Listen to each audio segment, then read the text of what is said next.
بيرو فاينانس تግራይ ንጉዳት ኩናት ማሕከም ዝውዕል 6.4 ቢልዮን ብር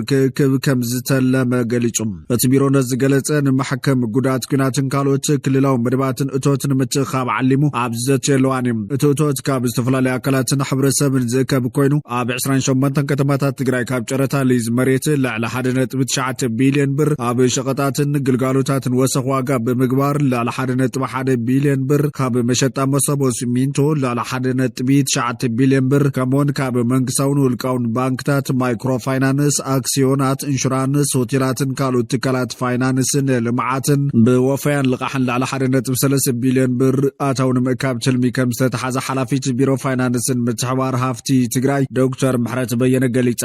ጉዳት ኩናት ጎቡ ሕክምና ክረኽቡ ሕብረተሰብን ኣብ ዝተፈላለዩ ስራሕቲ ንግዲ ዝተዋፈሩ ኣካላትን ጎቦም ክፍጽሙ ብምጽዋዕ መንግስቲ ንውጽኢታውነት ዝወጸ ትልሚ ኣድላይ ሓገዝ ከም ዝገብር ፕሬዝዳንት ግዛዊ ምምሕዳር ትግራይ ጀነራል ታደሰ ወረደ ገሊጾም አርበኛታት ሕክምና ክረኽቡ ምስ ዝተፈላለዩ ኣካላት ብምትሕባር ብዙሕ ጻዕርና ተገብረ መምጽ ብምሕባር ንባዕልና ተሓጋጊዝና ጸገም ጉዳትና ክንፈትሐልና ክብል ምክትል ፕሬዝዳንት አማኑኤል ሰፋ ተላብዮላ ነዚ መደብ ዝመርሕ ኣብ ትሕቲ 4 ንኡሳን ኮሚቴታት ዝሓዘ ዓብይ ኮሚቴ ከም ዝህሉን ብምክትል ፕሬዝዳንት አማኑኤል ሰፋ ከም ዝምራሕን ዶክተር ምሕረት ገሊጻላ ብኻሊእ ዜና ብሰንኪ ምፍንጃር እሳተ ጎመራ ኤርትዓል ዝፍጠር ትክን ሓመድን ጸገም ጫና ከስዕብ ስለዝኽእል ህዝቢ ኣድላይ ጥንቃቐ ክገብር ቢሮ ሓልዋ ጫና ክልል ዓፋር ጨንቂቖም ትማላ ብኤርትዓል ዘጋጠመ ምፍንጃር እሳተ ጎመራ ከም ዝተዓዘበ ዩኒቨርሲቲ ሰመራ ኣፍሊጦላ ሓላፊ ቢሮ ጫና ክልል ዓፋር ያሲን ሓቢብ ንኢዝያ ኣብ ዝሃቦ ሓበሬታ ካብ ምፍንጃር እሳተ ጎመራ ኣብ ኣየር ዝፍጠር ትክን ሓመድን ብፍላይ ኣብ ስርዓት ምስትንፋስ ጸገም ጫና ከስዕብ ከም ዝኽእል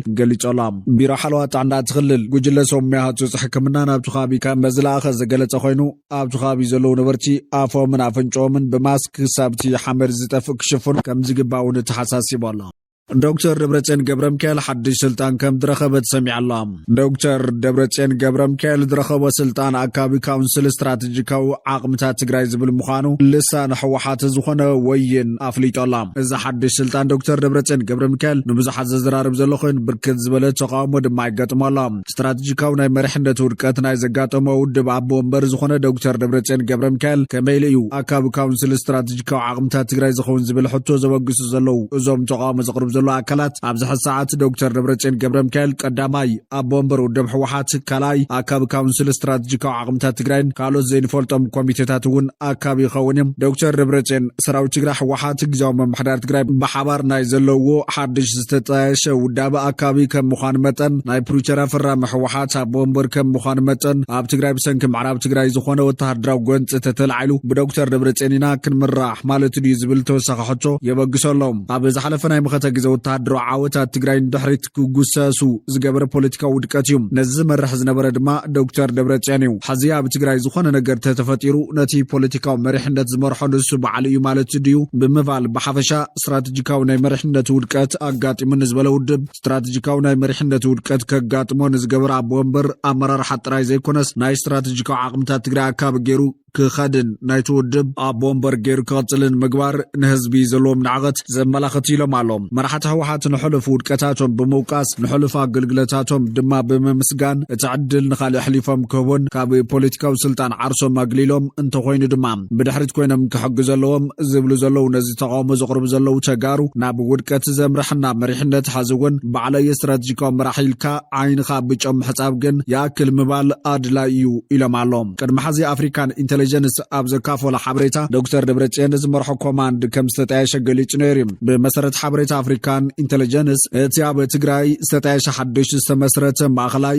እዚ ሰራዊት ኣብ መንጎ ሓይልታት ምክልኻል ትግራይን ኣመራርሓ ህዝባዊ ወያነ ሓርነት ትግራይን ዝካየዱ ውሳነታት ንምምሕዳር ዝተዳለወ እዩ 5 ላዕለዎት ሓለፍቲ ሕወሓትን 4 ሓለፍቲ ኣዘዝቲ ሰራዊትን ዝርከብዎም 9 ኣባላት ዘጠቓለለ ምዃኑ እውን ዝግለጽ ኣብ ወንበር ሕወሓት ዶክተር ደብረጽዮን ገብረሚካኤል እቲ ኮማንድ ዝመርሖ ኮይኑ ፕሬዝዳንት ግዛዊ ምምሕዳር ትግራይ ጀነራል ታደሰ ወረደ ምክትል ኣብ ወንበር ኮይኖም ክመርሕዎ እዮም እቲ ወተሃደራዊ ኮማንድ ላዕለዎት መሪሕነት ሰራዊት ትግራይ ማለት እውን ጀነራል መግቢያ ኃይለ ጀነራል ፍስሐ ኪዳኑ ጀነራል ዮሐንስ ወልደ ጆርግስ ጆን መዲድ ጀነራል ኃይለ ስላሴ ግርማይ ወድም ቤተይ ዘጠቃለለ ምዃኑ ዝሕበር ብወገን ቤት ጽሕፈት ሕወሓት ኣባላት እቲ ኮማንድ ኣይታ አማኑኤል ሰፋ ምክትል ኣብ ወንበር ሓላፊት ቤት ጽሕፈት ሕወሓት ወይዘሮ ፈትለወርቅ ገብረ እግዚአብሔርን ዶክተር አብርሃም ተኸስተን ይርከብዎም እዛ ካብ ጽንተት ዕለታዊ ኩናት ገና ዘሓወየትን ላዕሊ ሚልዮን ህዝቢ ተመዛባሊ ዘለዋን ግዛታዊ ሓድነት ዝተሸርሸረን ውሽጣዊ ሓድነት ተጋራብ ሓደጋ ኣብ ዝወደቐሉ ኩነታት ከጋጥም ዝኽእል ሓደጋ ምፍራስ ስምምዕነት ፕሪቶርያ ዝያዳ ነቲ ኩነታት ናብ ዝኸፈ ኩነታት ከሰጋግሩ ከም ዝኽእልን ኢድ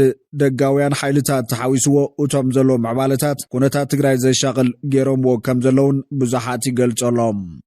ኢትዮጵያ ካብ ፈለጋ ኣባይ ብዙሕ መጠን ዘለዎ ማይ ትለቅቃላ ክትብል ግብፂ ኸሲሳ። ሚኒስትር ሃፍቲ ማይን መስኖን ግብፂ ኣብ ዝሃቦ መግለፂ ኢትዮጵያ ካብ ዓብዪ ግድብ ህዳሴ ኢትዮጵያ ብበዝሕን ዘይተዋደደን መጠን ማይ ብምፍናው ኣብ ታሕተዋይ ክፋል ሃገራት ተራእዩ ዘይፈልጥ ወሓዚ ማይ ከም ዘስዕበ ገሊፆም። እቲ ሚኒስትር ብ10 መስከረም ዝተለቐቐ ማይ 485 ሚልዮን ሜትር ኪቢክ ማይ ከም ዝነበረን ብ27 መስከረም ዝተለቐቐ ማይ ድማ 780 ሚልዮን ከም ዝበፅሐ ገሊፁ። ኣብ ግድብ ህዳሴ ኢትዮጵያ ሪሞት ሴንሲንግ መጽናዕቲ ከም ዘካየዱ ዝገለጸት ሚኒስተር 11 ሜትሮ ማይ ከም ዝለቐቐን እዚ ድማ ካብ ተፈጥሮኣዊ ወሓዚ ሩባ ኣባይ ተወሳኺ 2 ቢልዮን ሜትር ኪቢክ ማይ ከም ዝለቐቐ ዘመላኽት ምዃኑ ገሊፆም። እቲ መግለፂ ቀፂሉ ወሓዚ ሩባ ኣባይ ብግልጽን ብቐጻልነትን ክትትል ክግበረሉን ኢትዮጵያ ብብሕትን ብዘሕጋውን መንገዲ ትፍንዎ ኣተሓዛ ማይ ሓደጋ ከም ዘስዕበ ተሓሳሲቦም። እቲ ቀዲሙ ኢትዮጵያ ወሓዚ ማይ ትግድብ ተለዋዋጢ ስጉምታት ከም ዝወሰደት ዝገለጸ መግለፂ ኣብ ዝወርሒ ካብ 1 ክሳብ 20 ሓዳር ብርክት ዝበለ ማይ ከም ዝተለቐቐ ይገልጽ። ኣብ ዘንተጠቐሳ መዓልትታት ዝተለቐቐ መጠን ማይ ብማእኸላይ ገምጋም ኣብ መዓልቲ 180 ሚልዮን ሜትር ኪቢክ ክኸውን እንከሎ ቅድሚ ሕዚ ኣብ ዝዋን ዝተለቐቐ ማይ ድማ 100 ሚልዮን ከም ዝነበረ ሓቢሮም። እዚ ካብቲ ንቡር ወሓዚ ብ80 ሚእታዊ ወሰኽ ምዃኑ ዘፍለጠት ሚኒስተር እዚ ተደጋጋሚ ስጉምታት ኣብ ኢትዮጵያ ህንፀት ግድባት ቴክኒካውን ሳይንሳውን ቁፅፅር ከም ዘለ ዘርኢ ኢልዎም። እዚ ከምዚ ኢሉ እንከሎ ሓደ ላዕለዋይ ሚኒስተር ሃፍቲ ማይ ግብፅን ጋዜጣ አልማናሳ ኣብ ዝሃቦ ሓበሬታ መንግስቲ ከምዚ ዓይነት ተሪዮ ከይፍጠር ብምስጋዕ ዓቕሚ ግድብ ቶሽካ ካህንፅ ፀንሒ ኢሎም። እቲ ስሙ ክግለጽ ዘይደለየ በዓል ስልጣን ግብፂ ብሳተላይት ምስልን ሃይድሮሎጂ ሞዴላትን ተጠቒማ ነቲ ግድብ ብቐረባ ትከታተሎ ከም ዘላ ብምሕባር እዚ ድማ ኣብቲ ግድብ ዝመጽእ ለውጢ ብቕልጡፍ ኣለልያ ምላሽ ክትህብ ከም ዘኽእላ ገሊፆም። ካብ ሩባ ኣባይ ብበዝሒ ማይ ኣብ ዝልቀቐሉ እዋን ቅድሚ ናብ ግድብ ኣስዋን ምብፅሑ ብግድብ ቶሽካ ከም ዝሓልፍ ዝገለጸት በዓል ስልጣን ስለዝኾነ ድማ ቶሽካ ምሕያል ኣድላይ ምዃኑ ይገሊፆም።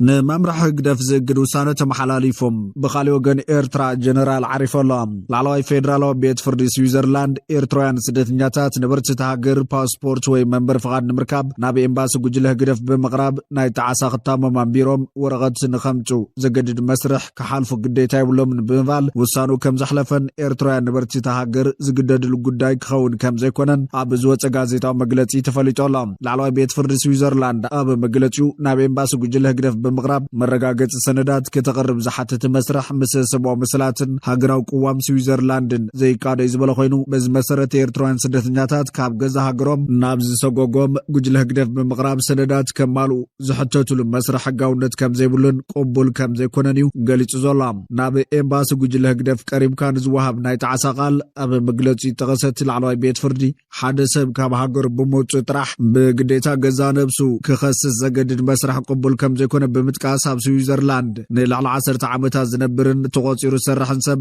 ብዝኾነ ይኹን መዐቀኒ ገበነኛ ኢኻ ክትብሎ ከም ዘይከኣል ይዘረድም። ብሕቶ ሰብኣውነትን ቅዋማዊ ሕጋዊ ፖሊስታት ሃገርን ኤርትራውያን ስደተኛታት ዋላ እውን ብዘይ ፓስፖርት ሕጋዊ መንበሪ ፍቓድ ናይ ምርካብ መሰሎም ተረጋጊፁ ምህላው ዘበሰረ እቲ ላዕለዋይ ቤት ፍርዲ ዝብይን እዚ ንኩሎም ኣብ ስዊዘርላንድ ዝርከቡ ኤርትራውያን ብዘይ ቅድመ ኩነት ዓብዪ ዓወት ምዃኑ ብምጥቃስ ድሕሪ ሕዚ ኣብ ፖሊስታት ሃገር ብግዴታ ናይ ተዓሳ ወረቐት ከፍርም ዝግድድ ሰብ ከም ዘለ ገሊጹ ዘሎ። ስዊዘርላንድ ኣብቲ ሃገር ዝርከብ ስደተኛታት ጉቡእ ሕጋዊ መንበሪ ፍቓድ ንምርካብ ካብ ኤምባሲ ጉጅለ ግደፍ ኣፍልጦ ክረኽቡ ዘገድድ ሕጊ ነዲፋ ምጽናሓ ዝፍለጥ ኮይኖም ብርክት ዝበሉ ኤርትራውያን ተቓለስቲ ንፍትሒ መንግስቲ እቲ ሃገር ኣብ ልዕሊ ኤርትራውያን ዘለዎ ጠማምታ ከስተኻኽልን ሰብኣዊ መሰል ኤርትራውያን ክኽብርን ክገብርዎ ድሕሪ ዝፀንሑ ሓያል ቃልሲ ስዊዘርላንድ ንጉጅለ ግደፍ ዝጸፍዕ ስጉምቲ ምውሳዳ ብቐሊል ዝጥመት ኣይኮነን ተባሂሉ ኣሎ። ጉጅለ ግደፍ ኤርትራውያን ዜጋታት ኣብ ዝኸዱ ሃገራት ቀሲኖም ከይነብሩን ሙላሓርነት ከይውጅን በመንገድ ኤምባስታቱ አቢሉ ክሳብ